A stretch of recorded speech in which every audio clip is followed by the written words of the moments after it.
अस्सलामुअलैकुम, मैं हूं तूबा खिज़र हयात और आप देख रहे हैं न्यूज़ 360। नाज़रीन, दुनिया भर में जब कोई ऐसा वाक़या पेश आता है जहां पर एक बंदा जो है वो मुल्ज़िम होता है और एक बंदा विक्टिम होता है, तो हमेशा मुल्ज़िम से सवाल किया जाता है। इसकी एग्जाम्पल कुछ ऐसी है कि अगर डोमेस्टिक वायलेंस कहीं हो रहा है तो पूरी दुनिया में ऐसा होता है कि जो डोमेस्टिक वायलेंस जो कर रहा होता है शख्स, चाहे वो मर्द हो या वो औरत हो, उस मर्द और औरत से सवाल होते हैं, ना कि उस इंसान से जो डोमेस्टिक वायलेंस बर्दाश्त कर रहा है। और हमारे यहाँ ये भी देखा जाता है कि हम उन लोगों को कहते हैं कि भाई आप यहाँ सब्र कर लेते, आप थोड़ा वेट कर लेते, आप मौका दे देते, ये तमाम चीज़ें बर्दाश्त करनी पड़ती हैं। इसी तरीके से अगर किसी शख्स की प्राइवेट वीडियोस लीक हो जाती हैं तो हम उस बंदे को नहीं पकड़ते, उस कल्प्रिट से नहीं सवाल करते कि आपने ये हरकत क्यों की, बल्कि हम उल्टा उस खातून को या उस शख्स को ब्लेम करते जिसकी वीडियो लीक हो गई हो। यहाँ पर भी हम जो है वो मुनाफिकत से चलते हैं। अगर किसी खातून की वीडियो लीक हो जाती है तो हम ये देखते हैं कि हम एक तरफ तो ये कहते हैं कि ये खातून इसको इस कैटेगरी की है, इस कैटेगरी की है, लेकिन अगर किसी मर्द की ये वीडियो लीक हो जाती है तो हम उसका मजाक उड़ाते हैं और हम उस पर मीम्स बनाते हैं। तो ये चीज़ें दोनों ही बहुत ज़्यादा ख़तरनाक हैं और दोनों ही बहुत ज़्यादा अफसोसनाक हैं। आज हम इस हवाले से क्यों बात कर रहे हैं, आज का मुद्दा ये क्यों है, वो इसलिए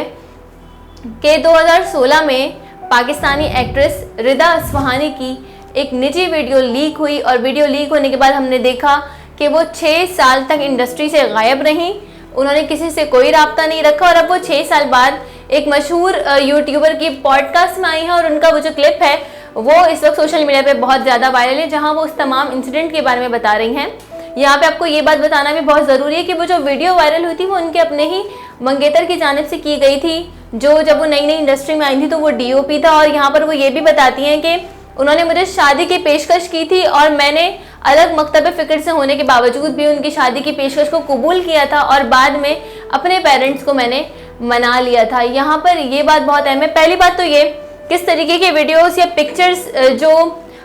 इखलाकी दायरा से बाहर हों वो किसी को भी भेजने से इज्तनाब करना चाहिए, चाहे वो कोई भी हो। और अगर भेज दी गई हैं तो जाहिर है ट्रस्ट लेवल इतना होगा कि आपने भेजी हैं, तो उस बंदे को जिसकी वीडियो वायरल हो चुकी है उसको ब्लेम करने के बजाय उस शख्स को दायरे में खड़ा करना चाहिए जिसने वो ट्रस्ट तोड़ा है, जिसने वो पिक्चर्स या वो वीडियोस वायरल की हैं, किसी भी मकसद के तहत की हों। यहाँ पर ये बात बहुत अहम है। यहाँ हम ये देखते हैं कि भाई हमारा दोहरा मयार है, जब किसी खातून के साथ ऐसा होता है तो हम उसकी मजम्मत भी करते हैं, उस खातून को किसी एक खास कैटेगरी में भी डाल देते हैं और हम वही लोग हैं जो कमेंट में जाके लिंक भी मांग रहे होते हैं कि लिंक मिलेगा, लिंक मिलेगा, ये भी हम करते हैं। और दूसरी बात ये है कि जब ये किसी मर्द के साथ पेश आता है तो हम इसको बिल्कुल हंसी मजाक और बिल्कुल ईजी ले लेते हैं, जिसकी एक ताज़ा तरीन मिसाल आमिर लियाकत हुसैन साहब भी हैं, जिनकी पर्सनल वीडियो उनकी अपनी वाइफ ने लीक की और हमने देखा कि सोशल मीडिया पर उनके उन वीडियोस का मजाक बनाया जा रहा था, मीम्स बनाई जा रही थी, लोग उनको जो है वो हंसी मजाक में तनकीद का निशाना बना रहे थे, ये सोचे बगैर कि उनके इन कमेंट्स का, उनके इनकी मीम्स का अगले बंदे की मेंटल हेल्थ पे क्या असर होगा। हमने ये देखा कि जो भी उनकी मौत की वजह बनी वो अपनी जगह थी, मगर एक तरीके से आमिर लियाकत हुसैन मेंटली तौर पर बहुत ज़्यादा डिस्टर्ब हो गए थे, जो उनके मुलाजमीन ने भी बताया कि वो बाहर नहीं जाते थे, वो लोगों से उन्होंने मिलना जुलना बंद कर दिया था। तो जब किसी खातून के साथ होता है तो हमारा रवैया बिल्कुल अलग होता है और जब किसी मर्द के साथ होता है तो हमारा रवैया बिल्कुल अलग होता है। यहाँ पर यह बात भी बहुत ज़रूरी है कि किसी की भी पर्सनल पिक्चर्स या वीडियोस अगर वायरल होती हैं तो हमें उस विक्टिम से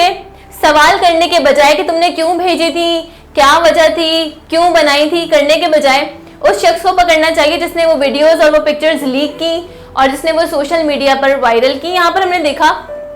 कि इंटरव्यू के दौरान जो पॉडकास्ट में वो बताते हुए आप दीदा भी हैं, वो किस कर्व से बता रही हैं कि मैं अपने रिश्तेदारों में जाना मैंने छोड़ दिया था, ऑल्दो कि वो लोग मुझे जज नहीं करते, मगर मुझे ऐसा लगता था कि भाई ये तमाम चीज़ें जो है ना कहीं उन्हें याद होंगी और मैं उनके सामने जाने से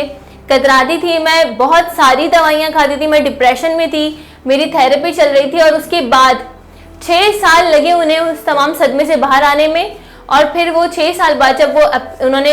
एक पॉडकास्ट में शिरकत की तो उन्होंने ये तमाम ड्रामा जो जिस भी ट्रॉमा से वो गुजरी उन्होंने वो बताया कि मेरे साथ ये चीज़ें हुई, मैंने ये चीज़ें फेस की। और उसके बाद जो दूसरा पॉइंट है उनका वो ये कि वो एक अब्यूसिव मैरिज में रही उसके बाद, और फिर उन्होंने उस मैरिज से छुटकारा हासिल किया और फिर उन्होंने दोबारा शादी की जो उनकी अभी ठीक नहीं चल रही। उनके पूरे पॉडकास्ट में जो बात सबसे ज़्यादा अहम और बहुत ज़्यादा काबिल गौर थी वो ये थी कि आप अगर कोई भी रिश्ता अब्यूसिव है तो उससे निकल जाएं और आप जिंदा सांस लेते हुए अपने पेरेंट्स के घर में बहुत अच्छी हैं, ना कि आप कब्र के अंदर चली जाएं। तो यहाँ पर ये चीज़ भी उनकी बहुत ज़्यादा इंपॉर्टेंट है, जिसको ऑडियंस कमेंट्स में आके उनको अप्रिशिएट कर रहे थे कि आपकी स्ट्रेंथ को सलाम, आपकी करेज को सलाम और अल्लाह ताला आपको और हिम्मत दें और ये तमाम बातें। तो यहाँ पर हमें अपनी सोच में ये चीज़ ऐड करनी होगी कि हमें कल्प्रिट से सवाल करने की ज़रूरत है, ना कि विक्टिम से। और दूसरी बात कि अगर हम लिंक भी मांग रहे हैं और मजम्मत भी कर रहे हैं तो भी ये दोहरा मयार है, ये भी मुनाफिकत है। इसी के साथ साथ नाजरीन, इन दिनों हम ये देख रहे हैं कि सोशल मीडिया पर एक लड़की की वीडियो बहुत ज़्यादा वायरल हो रही है जो शादी के प्रोग्राम में डांस कर रही है। और हम ये देख रहे हैं कि जितनी दफ़ा भी आप फेसबुक को स्क्रॉल कर लें, रिफ्रेश कर लें, आप ट्विटर पे चले जाएं, आप इंस्टाग्राम पे चले जाएं, आप किसी भी सोशल मीडिया साइट पे चले जाएं, हम ये देख रहे हैं कि वो जो लड़की है उसकी डांस की वीडियो वो इतनी ज़्यादा वायरल है कि वो हर दफ़ा रिफ्रेश करने पर सामने आ जाती है और वहाँ पर लोग वीडियो देख भी रहे हैं, उसको शेयर भी कर रहे हैं और वहाँ पे कमेंट्स में अब फलानी चीज़ें भी लिख रहे हैं, मीम्स भी बन रही हैं। तो इस तरीके की वीडियोस भी जब हम देखते हैं कि किसी की वायरल हो जाती है तो आपके कमेंट से किसी की मेंटल हेल्थ पे क्या असर पड़ता है, ये भी बहुत ही ज़्यादा सोचने की बात है और बहुत ही ज़्यादा इस पर काम करने की ज़रूरत है। हो सकता है आपकी कमेंट पढ़ के कोई किस ट्रॉमा से गुजरा और ये तमाम जो मीम्स बन रही हैं और ये तमाम जो लोग शेयर करके इस पर बिल्कुल वल्गर कैप्शन लिख रहे हैं या कुछ लोग अच्छे कैप्शन भी लिख रहे हैं, ये तमाम चीज़ें बहुत ज़्यादा गलत हैं। इसका किसी की मेंटल हेल्थ पे क्या असर पड़ता है ये भी बहुत ज़्यादा ज़रूरी है, इस बारे में भी सोचना चाहिए। और दूसरी बात ये कि हम वो गाँव में जब हम देखते हैं कि हमारे मुल्क में कहीं कोई रेप का केस आता है तो हम लिबास पे तनकीद करते नजर आते हैं। हम ये कहते हैं कि लिबास कैसा था, इस वक्त क्यों गई थी, इस वक्त क्यों निकली थी, और हम वही कौम है जो जब ये वीडियो बार बार आती है तो हम इसको शेयर भी करते हैं, रीट्वीट भी करते हैं और इंस्टाग्राम के स्टोरीज पे भी लगाते हैं। तो अपने गिरबानों में झांकने की ज़रूरत है कि हम कहाँ खड़े हैं और हम कहाँ जा रहे हैं। इसी के साथ मुझे दीजिए इजाज़त। अल्लाह निगहबान।